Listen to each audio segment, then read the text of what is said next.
Right, a new call for a tax on sodas and other sugary drinks is creating a buzz around the country today.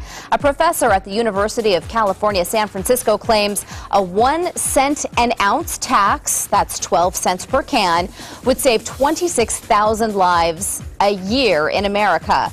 Kirsten Bibbins Domingo also claims the tax would prevent 240,000 new cases of diabetes and 8,000 strokes every year. That adds up to about $17 billion in health savings annually. Now, before you make up your mind, consider this.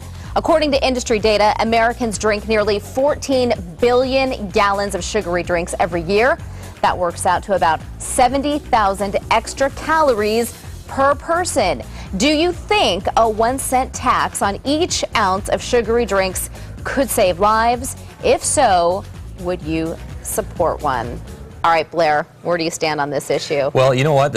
I'm a Canadian, as you know. I've just been living down here for almost a year, and Canadians pay more tax for their alcohol than anybody else. You can go across the border, come to the States, get it for like less than half price. They've tried to do all kinds of things with cigarettes, trying to put big packages of ugly pictures on it. Hasn't stopped. This won't work. I'm predicting that it will not actually come into fruition, but it wouldn't work even if it did. People will pay that extra 1 cent tax and drink anyway. Unless you're financially strapped, I don't think it will be that big of a deterrent. 1 cent? 1 cent per can? I mean, come on. That's what I'm saying. I don't know if that's really going to get people to back off or you know, at least limit the amount of sugary drinks they intake. I think just knowing the harm you're doing to your body and the diseases that you may potentially acquire because of your consumption of sugary drinks and sodas and whatnot, that should be the deterrent. Common sense. But it just can't work because, I mean, people still know it and they're still going to do it. They still know that soda's not good for them. I don't think there's a person around drinking soda that knows that soda's not the best thing for you.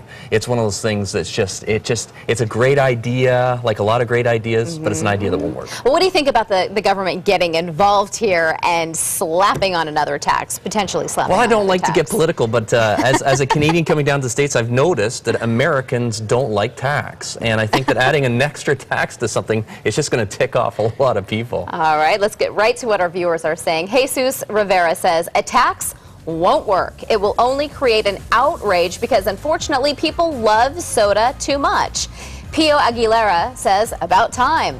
Autumn Horstman writes, I don't drink soda much, but I think it's silly. Why don't folks just lower the prices of healthy foods? As most have noted, healthy food is way overpriced. It is true. The healthy food is a little bit more expensive. It's hard to stay.